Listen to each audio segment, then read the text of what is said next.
Olá, meu nome é Roberto Mohamed e o Saber Direito dessa semana aborda o tema Previdência Complementar. Nessa segunda aula, nós vamos falar sobre o sistema aberto de previdência privada no Brasil. E qualquer dúvida que você tiver, você manda um e-mail para a gente, saberdireito@stf.jus.br, indicando professor Roberto Mohamed, Previdência Complementar. Nós estamos aqui com o Lício, a Tainara e o Tiago, que vão acompanhar a aula e fazer perguntas. E você, tendo alguma dúvida, manda um e-mail para a gente, identificando o professor e aula, e nós vamos tentar saná-lo o mais rápido possível. Na última aula, nós demos um panorama geral sobre o sistema de previdência complementar no Brasil. Como é que ele surgiu no início do século XX, os dois tipos de instituições que você tem prestando esse serviço no sistema aberto e no sistema fechado, as características de cada um, os órgãos fiscalizadores e o conceito que esses dois fundos trazem, a questão de poupança visando a aposentadoria. Hoje nós vamos falar sobre o sistema aberto, que é o sistema mais conhecido das pessoas que não pertencem a categorias profissionais que são numerosas ou mais bem organizadas. É aquele produto que você compra ainda a um banco ou a uma seguradora.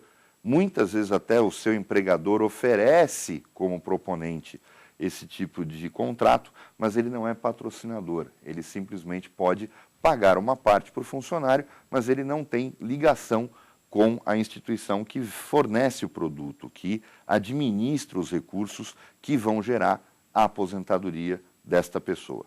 Hoje nós vamos falar sobre esse sistema, que tem características financeiras e tem principalmente modalidades de resgate da reserva acumulada que o sistema fechado, que é aquele formado pelos fundos de pensão, não tem. Como nós dissemos na aula passada, o sistema de previdência aberta, ele na verdade é uma forma de poupança. Ele não poderia ser considerado uma forma de seguro. Ele é na verdade uma forma de poupança programada. Por que poupança programada? Ela existia muito nos anos 70, 80 no Brasil, foi mais uma coisa que acabou acabando com o tempo. A poupança programada, você podia determinar as datas de resgate dela.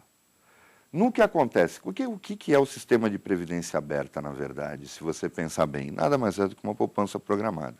Em que quando eu contrato, eu digo o seguinte: eu vou pagar contribuições a este fundo durante 10 anos, 15 anos, 20 anos.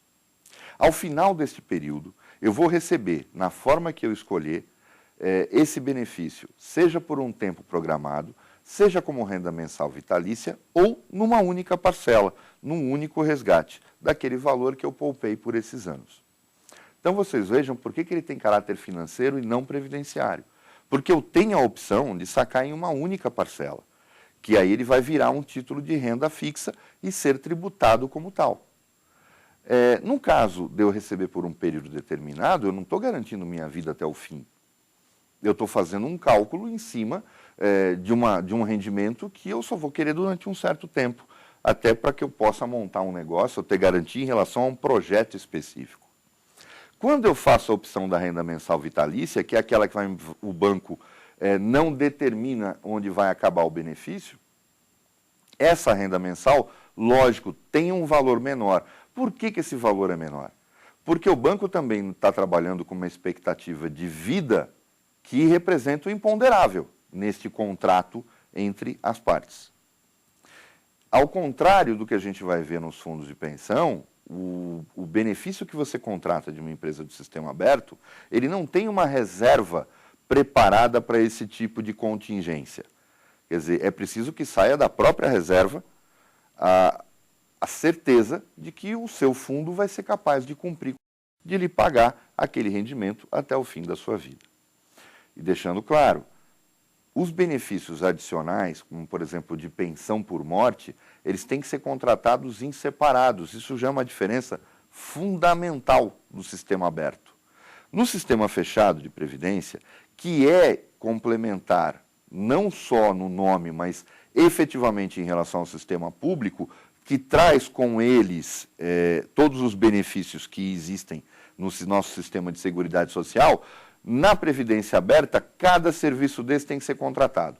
Da mesma forma quando você contrata um seguro de automóvel, você estipula os valores para acidente em relação ao dano de veículo, para furto, para danos a terceiros, para danos pessoais. Você estipula os valores que você quer, né, e que vão gerar o valor do prêmio que você vai pagar no seguro. Na Previdência Privada é igualzinho.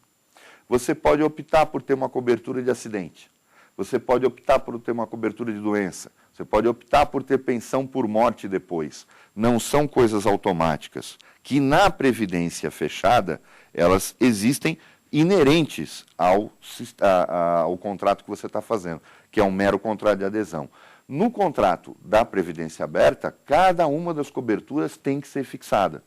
Isso resulta, lógico, nesse conceito de seguro e resulta principalmente numa prestação que você calculando acha que está pagando para fazer a reserva, mas ela tem uma série de outras coisas embutidas. E esses são seguros puros. E seguros puros têm prêmio mensal que não vai somar na sua carteira. Além disso, quando você fecha um contrato de previdência aberta, é preciso sempre ter em mente que você vai pagar uma taxa de administração para isso. Falar simplesmente em poupança é uma coisa primária demais, é uma coisa simples demais. Porque, da mesma forma que, por exemplo, num consórcio, muita gente encara como a melhor forma de comprar um bem, eu vou pagando durante um determinado tempo, 60 meses, 100 meses, 90 meses, depende do bem, depende do produto e do contrato de consórcio fechado, que essa é a melhor forma e forma mais barata porque eu fujo dos juros.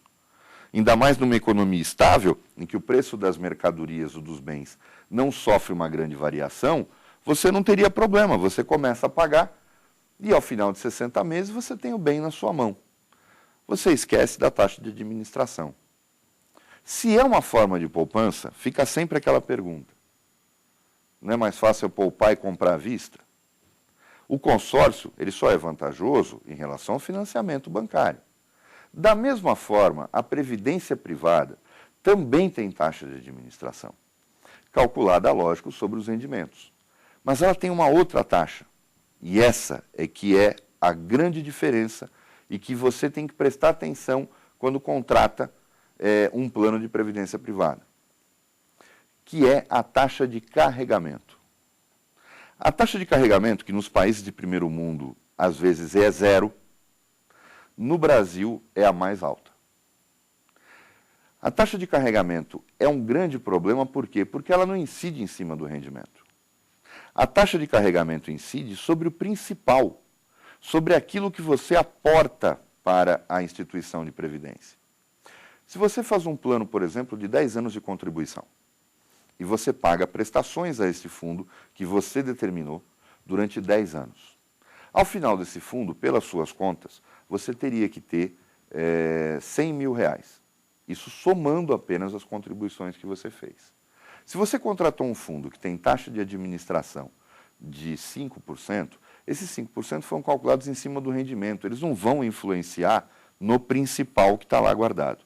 Mas se você fechou um fundo de pensão que cobra 2% de taxa de carregamento, independentemente do rendimento, o seu principal de aportes neste fundo já está em 98 mil reais.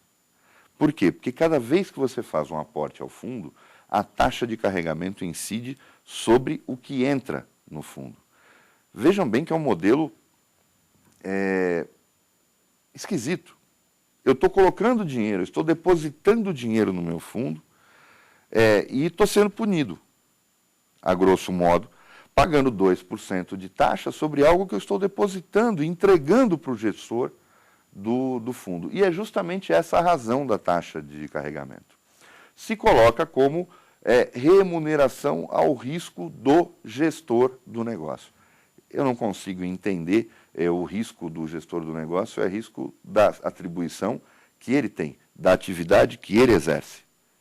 E a gente aprende isso no direito, na responsabilidade civil.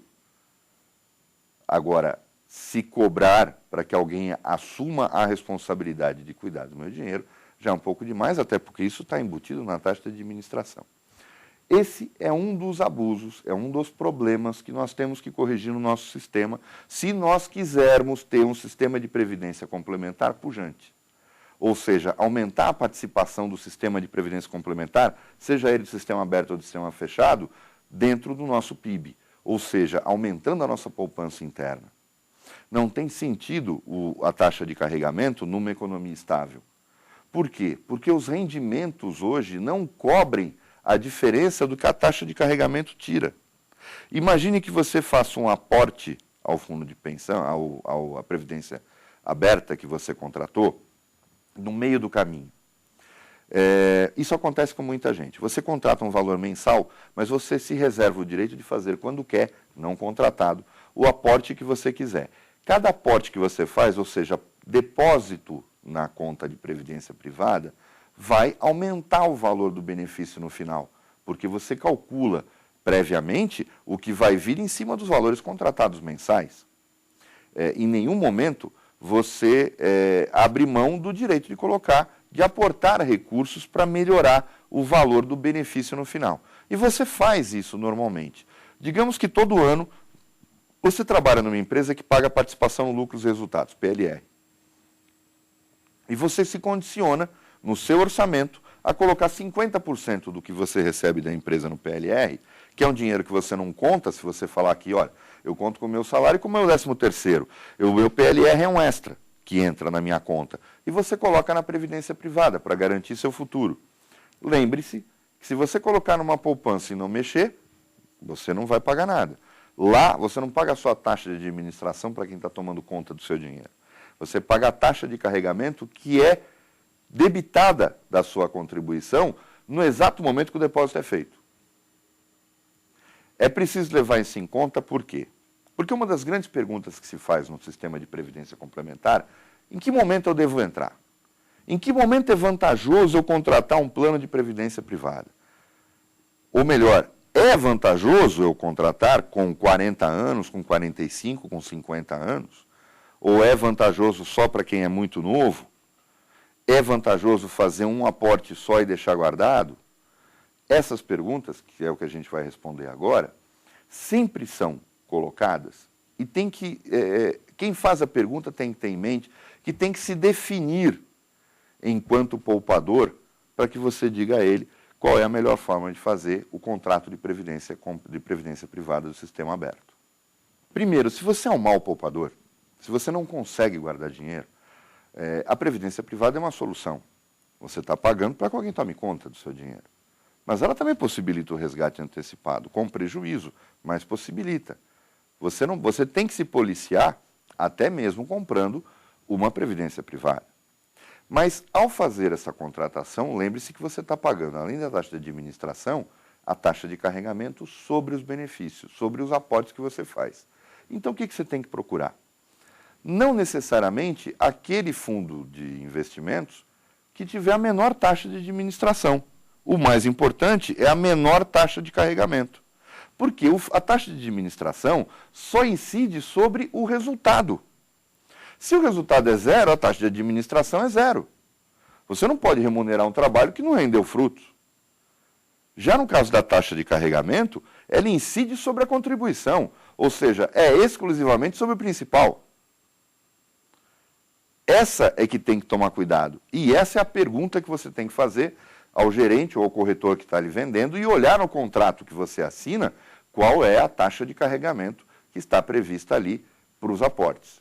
Muitos bancos ou seguradoras trazem taxas de carregamento diferenciadas. Menores para aportes maiores e maiores nas contribuições mensais. Para não afugentar e não eliminar a possibilidade de fazer grandes aportes anuais, por exemplo, como eu disse aqui no caso de quem recebe PLR ou tem uma verba extra.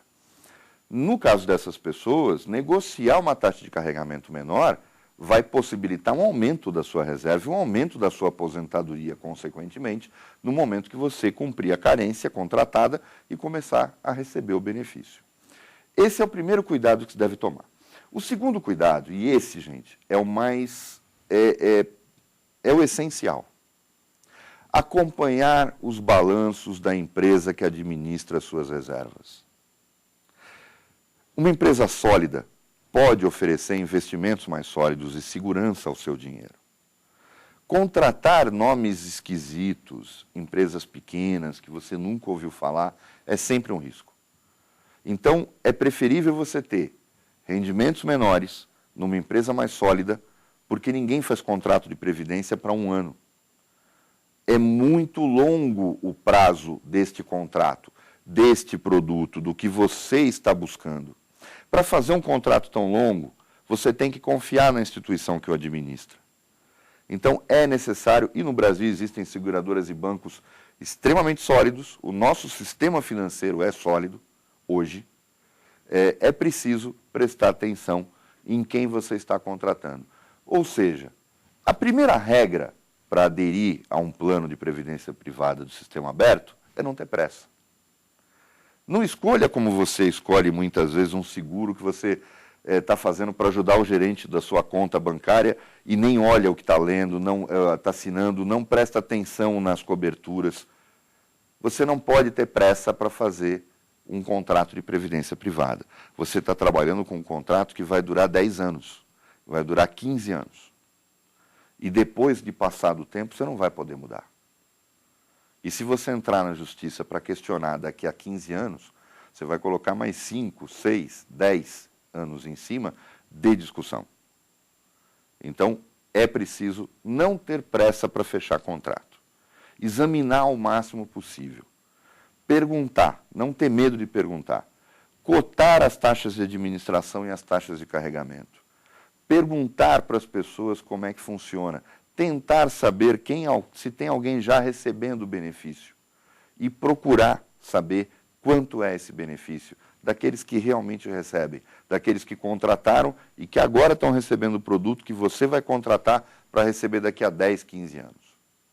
É aí que você vai poder ter a garantia de que você está fechando um bom produto, que você está comprando uma garantia de tranquilidade na aposentadoria e não uma dor de cabeça daqui a 10, 15 anos, que vai ficar muito mais difícil de resolver, por mais que você tenha o mecanismo de procurar a SUSEP, a Superintendência de Seguros Privados, que fiscaliza o sistema aberto, ou de procurar o Poder Judiciário para resolver um serviço não prestado ou um serviço contratado e que não atingiu os seus objetivos. Uma outra coisa que a gente precisa colocar aqui de modelo é a comparação. A história é feita para que a gente aprenda a não cometer o mesmo erro. Não adianta nada você olhar para os erros do passado e não fazer nada para mudá-los. Você tem que aprender e corrigir as suas atitudes e cobrar das autoridades a correção das atitudes das autoridades. Nos anos 70, quando se vendiam os títulos dos Montepios, não havia uma obrigatoriedade de apresentar projeção de benefício. E isso é essencial, porque quando você contrata uma empresa de seguro de previdência privada hoje, e você vai na internet, você tem em quase todas as grandes seguradoras e quase todos os bancos a simulação de resultado. Essa simulação de resultado responde a maior parte das suas perguntas. Porque o essencial é saber quanto eu vou receber e quanto eu vou ter que pagar para receber aquele valor. Hoje, não faça nada sem simulação. Não faça nada sem simular os aportes que você pode fazer no meio do caminho. Porque é isso que vai dizer a você se vale a pena contratar o sistema ou não. Esse volume de recursos que todo o sistema de previdência privada no Brasil arrecada é uma outra coisa que é preciso pensar também em mecanismos legais, além da Lei Complementar 109 de 2001, que é a lei que disciplina de forma geral a previdência complementar privada no Brasil.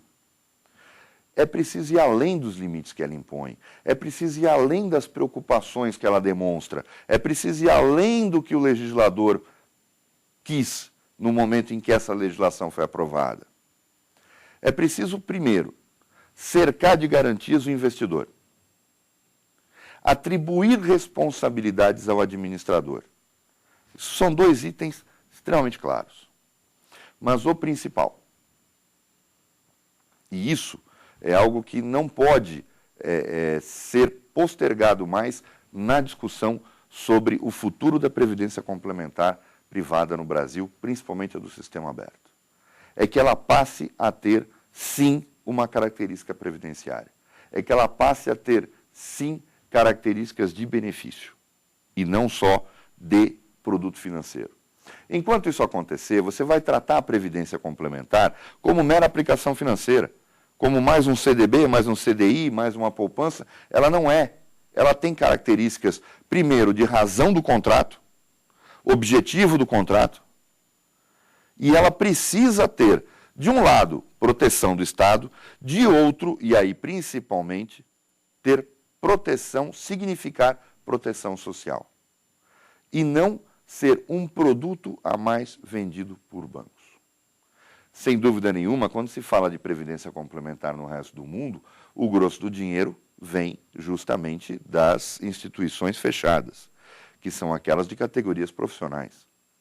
Mas é preciso também que se crie um modelo que faça com que esse dinheiro que está no sistema aberto, que no Brasil ainda é pouco, possa ter pelo menos a preocupação que o Estado tem com o dinheiro dos fundos de pensão. Dirigir os investimentos, dirigir toda a capacidade que esse sistema tem em relação ao futuro, mas atribuindo-lhe um papel dentro desse sistema de previdência e não considerando que ele é um produto bancário com o nome emprestado de previdência. O visitante que todo mundo gosta lá no sistema de previdência complementar, que é o sistema aberto, que é o sistema daquele trabalhador ou daquela pessoa que não está numa categoria organizada, portanto não merece a proteção do Estado. É preciso criar mecanismos para que esse dinheiro, esse volume de recursos, se integre a esse sistema de previdência. Qual é esse modelo?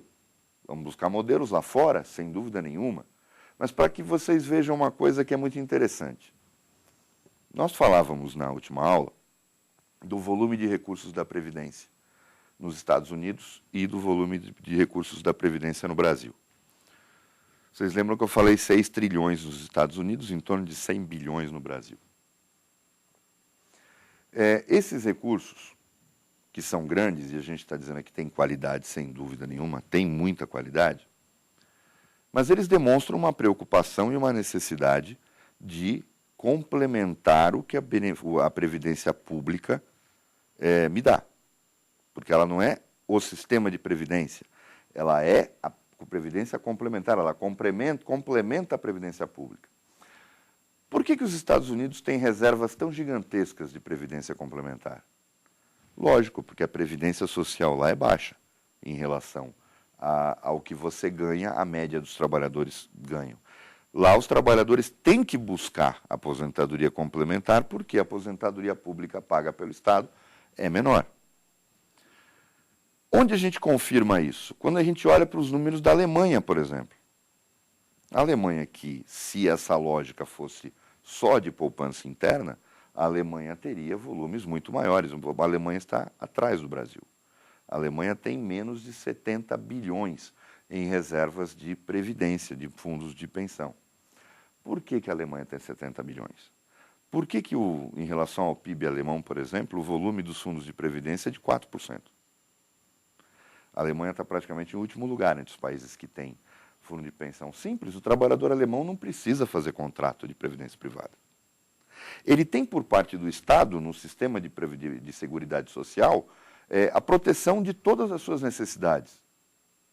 É preciso olhar o sistema, os números desse sistema, como uma forma de alerta em relação a por que as pessoas procuram a previdência complementar. Porque a previdência pública não lhes dá a resposta total às suas necessidades.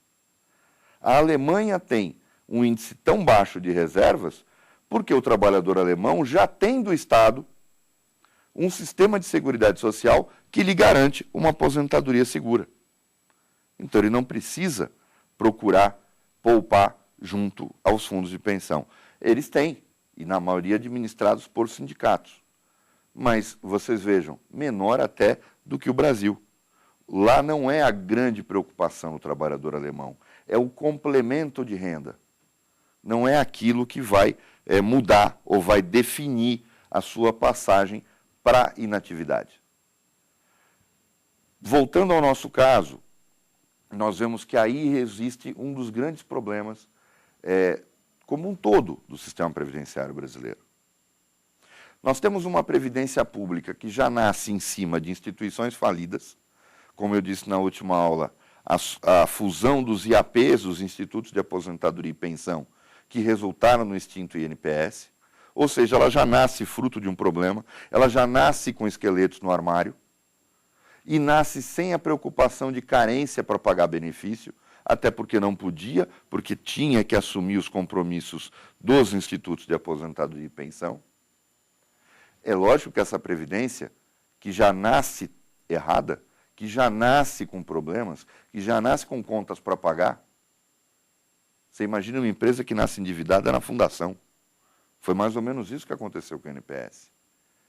É lógico que o sistema jamais vai conseguir dar ao cidadão a garantia de que as suas necessidades serão atendidas. E a gente está falando ao cidadão que paga, ganha mais e paga mais.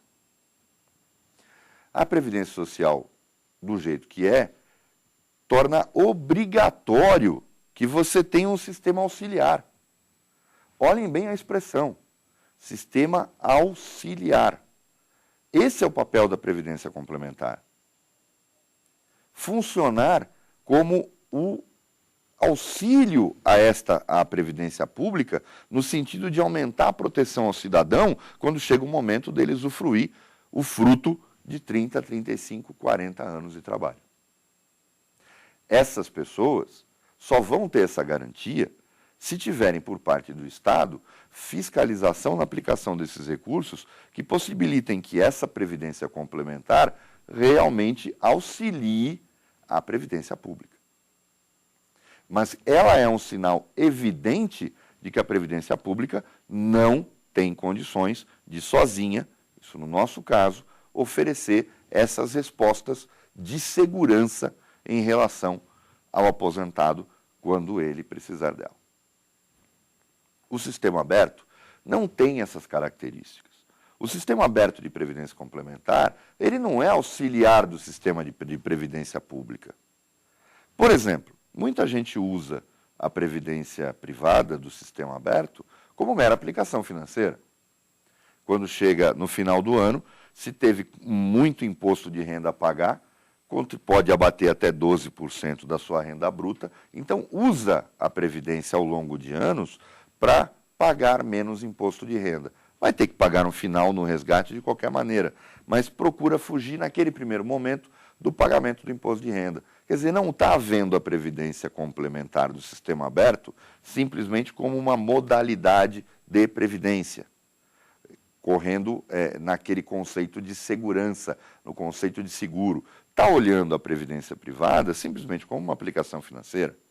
Está equiparando a previdência privada a um CDB, a um CDI. E não é essa a função, não é esse o papel da previdência privada. Seja ela do sistema aberto ou fechado, ela não pode fugir daquilo que o seu nome traz como conceito, que é o de constituir reservas para garantir o contratante no momento em que ele mais precisar, que é o momento da inatividade. E como é que você consegue isso? Tirando essas características puras do sistema de previdência complementar aberto e atribuindo a ele características não plenas do sistema fechado, mas de proteção em relação à sua natureza de previdência complementar e não transformando simplesmente num benefício financeiro que você contrata no banco a qualquer tempo e que não merece ter o nome de previdência. Uma das questões muito importantes também, na questão da previdência complementar do sistema aberto, é a escolha do momento de entrada. Quando é vantajoso eu entrar na previdência privada? Imagine que você tem 45 anos de idade.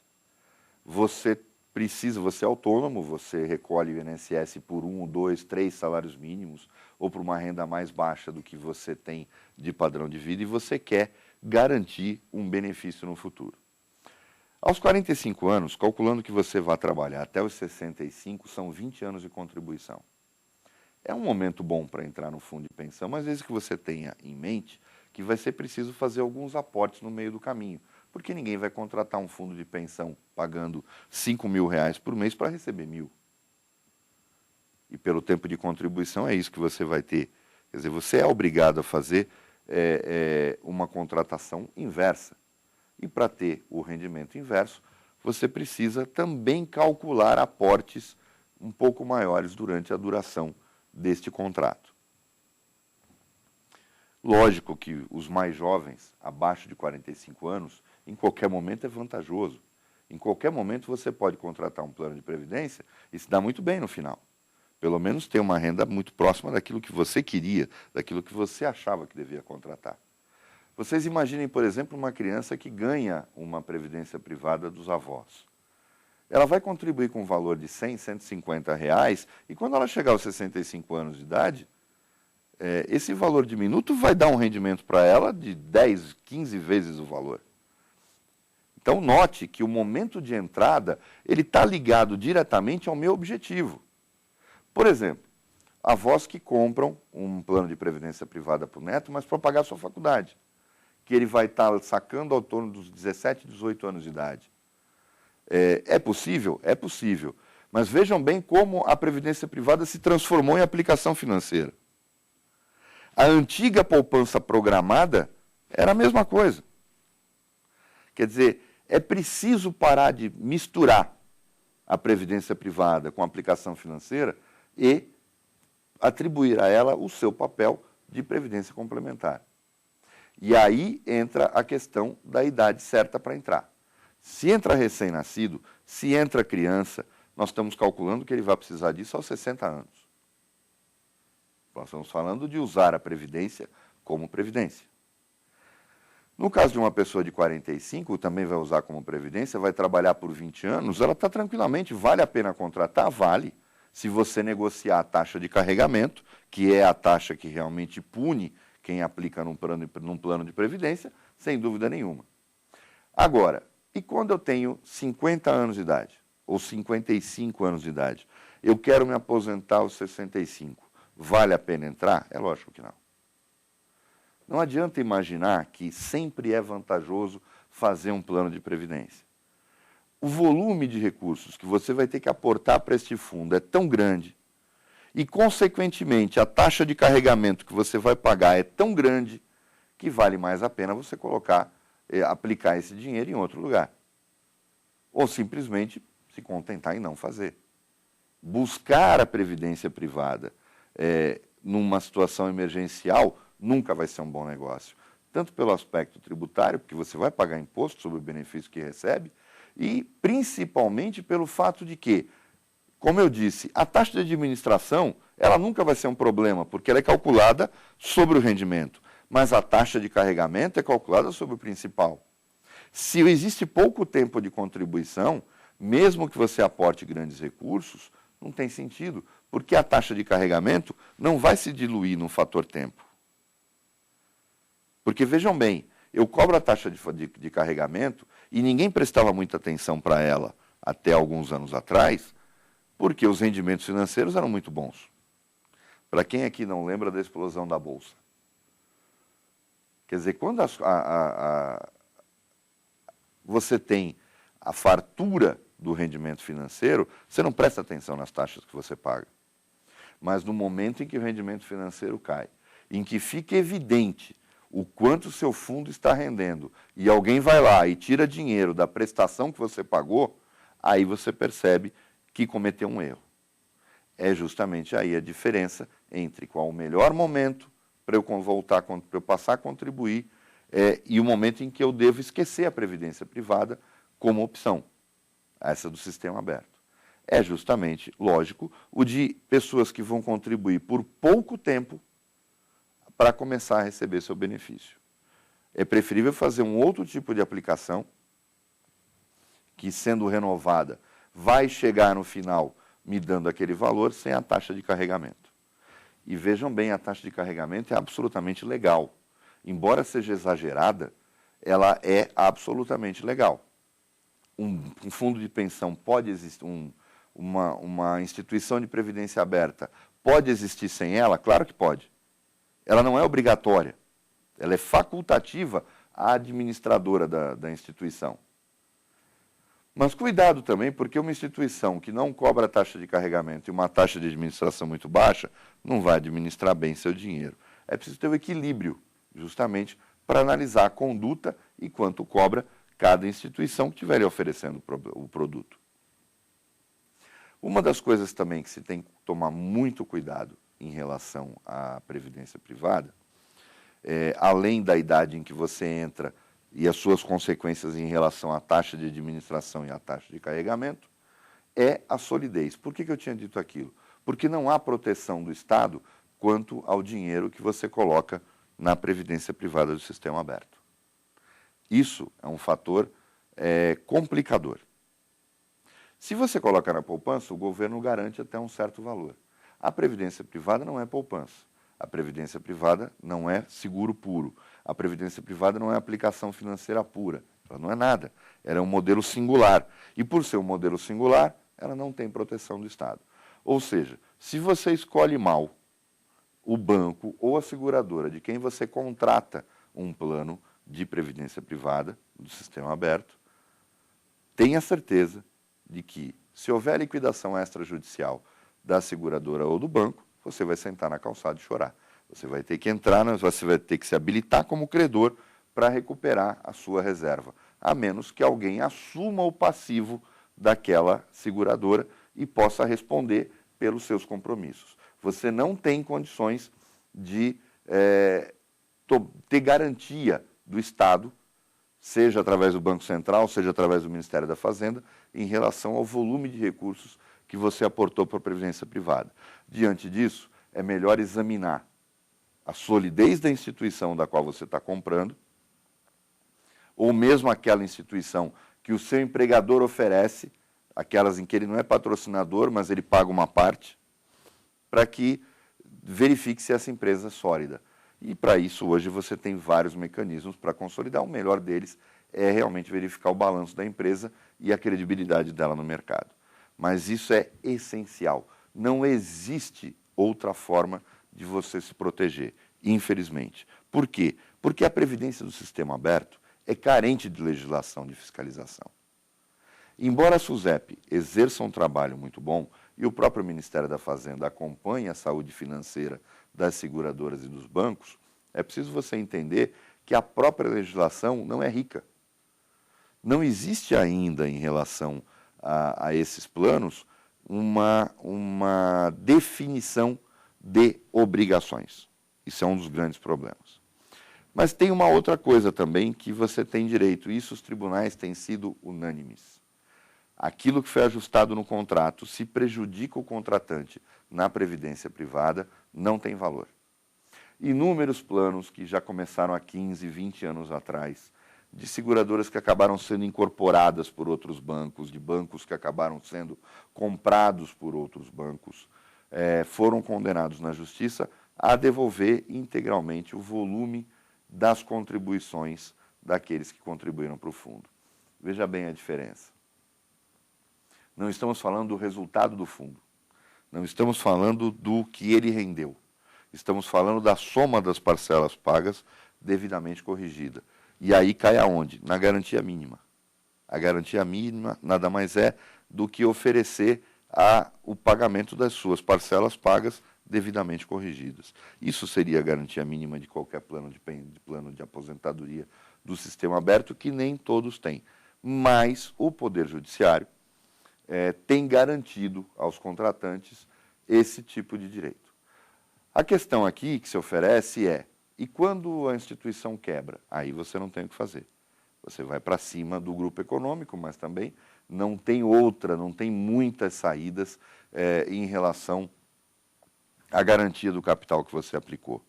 O capital investido se perde, o capital investido se vai, se você não tiver o que penhorar, o que garantir o pagamento da dívida.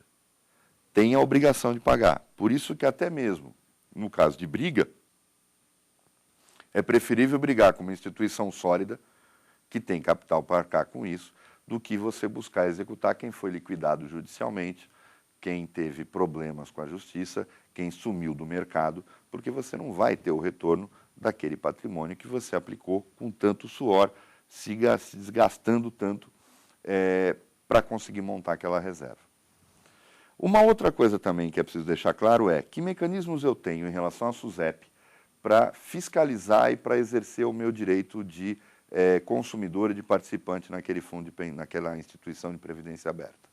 A SUSEP tem vários canais de acesso, a principal deles é a internet, lógico. Mas você pode entrar em contato, fazer denúncia para a SUSEP justamente e a qualquer momento e em relação a qualquer coisa. Nós temos uma cultura de não buscarmos a resposta aos nossos problemas dentro da lei e obrigando o Estado a fornecer essas respostas. Se você olhar bem o número de pessoas, o percentual de consumidores que se socorre de todas as agências reguladoras, todas, você vê que é infinitamente menor do que o número de pessoas que reclamam em relação a esses produtos. A agência reguladora da Previdência Complementar do Sistema Aberto, nesse caso, é a SUSEP. E é ela que deve ser acionada. Sempre que você tiver não só a ameaça ao direito ao seu patrimônio, mas você quiser saber como é que seu dinheiro está sendo administrado. Se você tenta contato com aquele que administra seu dinheiro e ele não lhe dá o retorno adequado, o direito que você tem e onde a obrigação que você tem é de se dirigir à SUSEP e reclamar o que vem acontecendo com você. Então, a SUSEP funciona exatamente como as agências reguladoras em relação a telecomunicações, a transporte, a aviação e tudo que você precisa. É na Superintendência de Seguros Privados que você pode reclamar, não só na Previdência Privada, mas você vai reclamar do seguro de carro, do seguro de vida, de qualquer coisa que você pactuou com uma instituição financeira do ramo de seguros e que não cumpriu como seu papel e deixou você falando sozinho. Quer dizer, a gente tem que aprender a exercer o nosso direito. A gente tem que aprender a questionar. Como você já viu, reclamação é na SUSEP, mas a escolha adequada se dá quando você questiona, quando você cria, até mesmo você se torna chato, mas você quer todos os detalhes do produto que você está comprando. Porque, como eu disse, a previdência privada é longo prazo. Eu não posso fazer um contrato de 15 anos para ter dúvidas ao primeiro, ao segundo, ao terceiro. Não tem data para ter a dúvida, mas eu tenho que ter certeza do que eu estou fazendo. Ou pelo menos a certeza de que o meu prejuízo, se ocorrer, será mínimo em relação ao capital contratado. Porque o que está em jogo é o meu futuro, porque eu não estou falando de 2 dias, eu estou falando de 15, 20 anos de contribuição. Então, tenham sempre o exercício disso, o exercício de que é necessário que eu tenha a coragem de denunciar. Uma outra coisa que é um cuidado essencial. Quando eu digo que você tem direito a receber as contribuições que você pagou devidamente corrigidas, você tem que ter a prova do que pagou. Infelizmente, nós temos uma divulgação tão maciça de que bastam 5 anos para guardar documentos e que o problema é a quitação, e nesse caso não é a quitação, isso é extremamente problemático. Embora algumas posições do judiciário digam que é obrigação da seguradora ter uma relação de contribuições, até porque é essa relação que resulta na base de cálculo da tua reserva atuarial, é preciso também deixar claro que nada impede uma seguradora de dizer que o banco de dados se perdeu. Que um hacker fez uma visitinha, que alguém passou lá e ela só tem o saldo, ela não tem o extrato das contribuições dos 15 anos, dos 10 anos. E, portanto, o resultado financeiro é tanto. E você não tem como questionar. Pelo menos os extratos anuais. Peça, crie o hábito de pedir o extrato anual. Não é aquele do imposto de renda. O do imposto de renda traz o volume de cotas que você tem e diz quanto você pagou no final. Se esse esse informe de imposto de renda tiver detalhando mês a mês o valor das suas contribuições, ótimo, ele vale. Se não, se esse informe de imposto de renda é aquele resumido em que diz que você tinha um saldo anterior em dezembro de um ano e no final das contas você contribuiu sobre tanto, telefone para a seguradora e diga, eu quero um extrato detalhado das minhas contribuições do ano tal. É uma folha por ano. Nesses 15 anos, você vai guardar 15 folhas. É muito mais fácil de guardar do que 12 documentos de contribuição. Mas um extrato por ano, mantenha guardado sempre. Esse documento é essencial quando você aciona a seguradora que lhe vendeu o plano de previdência privada, no sentido de cobrar dela a soma das parcelas que você pagou devidamente corrigidas. Uma outra questão aí também muito importante é, mas eu tenho o direito de reclamar se eu recebo menos do que eu paguei, mas isso é fruto de problemas do mercado financeiro e que afetou todos os outros planos? Tem. Você tem o direito a reclamar. Porque se o mercado financeiro oferece poucas chances, você já paga a taxa de administração e de carregamento para que o fundo seja criativo, para que o fundo encontre soluções. Você não pode receber menos do que aquilo que foi contratado. Então, é preciso o quê? Se documentar. Como de resto, sempre em todas as coisas que você faz na vida, se documente para poder ter argumentos para buscar na justiça. Bom, vamos às perguntas dos nossos alunos. Se a previdência privada é uma forma de poupança, não seria melhor, mais vantajoso educar a população a poupar sozinha? Seria, Tainara. Eu concordo com você que a ideia da previdência complementar não pode estar atrelada a uma mera aplicação financeira. Foi o que eu falei, que o mercado, o sistema aberto, tinha que ser equiparado de alguma maneira a um sistema previdenciário de apoio, como é o sistema fechado. Mas, infelizmente, no Brasil não há cultura de poupar. O brasileiro ele é muito mais incentivado a ter o seu carnezinho de 24 meses dos móveis que ele troca a cada 2 anos do que economizar para comprar à vista. O bombardeio de ideias de mídia em cima dele é no sentido de gaste o que você tem. E o que você também não tem, a gente te empresta. E não de poupe para ter no futuro. Então, é uma questão cultural. O ideal seria o panorama que você pintou. A questão é, essa cultura existe para nós? Não, não existe. Professor, qual é a melhor opção de resgate? Depende dos planos que você tem para o futuro. Por exemplo, você pagou por 20 anos uma previdência privada. Então, você começou a contribuir aos 40 e vai receber aos 60. Nesse momento, aparece uma oportunidade de rendimento, porque você pode comprar um imóvel que você sabe que vai alugar rapidamente e que você vai ter um rendimento mensal disso. Aí, lógico, a melhor opção é o resgate de uma vez só, compra o imóvel e o transforma em fonte de renda. Agora, se você não tem um objetivo imediato para esse dinheiro, é o resgate da renda mensal vitalícia. Eu acho que a melhor forma é a renda mensal por tempo programado, o resgate programado. Por quê? Como fatoridade é justamente aquilo que não há como se calcular, você tem as tábuas do IBGE, mas uma pessoa pode viver 100 anos, pode viver 105, 110, mais ou menos como, por exemplo, o plano de previdência do Niemeyer. Você arrebenta com o cálculo atuarial se a pessoa passar muito da tábua de expectativa de vida do IBGE. Aí qual é a opção? Então o benefício é sempre pequeno, ele sofre uma redução muito grande. O melhor é você fazer por tempo programado, porque o seu benefício vai guardar mais ou menos a equivalência com aquilo que está previsto na sua reserva. Professor Roberto, o senhor comentou na aula sobre os mecanismos de defesa que o consumidor tem em relação aos seguros privados. E se esses mecanismos de defesa não funcionarem, o que esse consumidor pode fazer? Além da SUSEP, Tiago, a gente não pode esquecer o papel que o Ministério Público tem em relação à segurança do cidadão em qualquer área.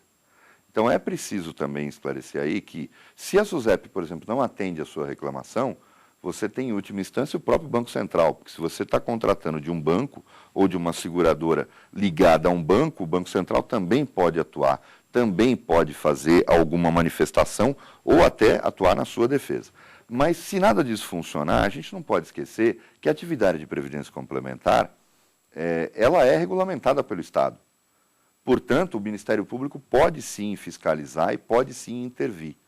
Seja no fato de abrir um processo contra os gestores, por terem atuado mal, e também todo o papel do Ministério Público na defesa do consumidor.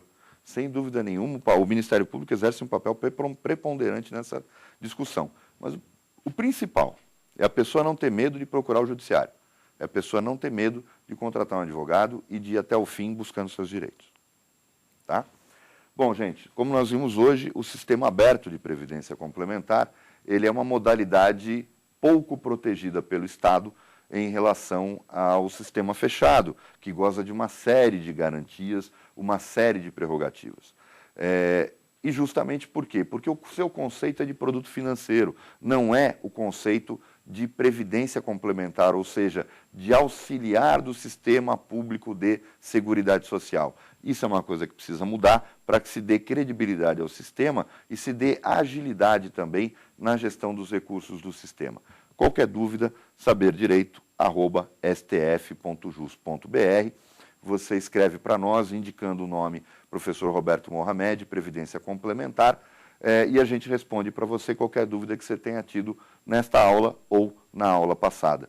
E a gente volta amanhã com o mesmo tema, com o Lício, a Tainara e o Tiago, e você pode assistir essa aula no youtube.com/saberdireitoaula. Você vai encontrar o curso completo na internet.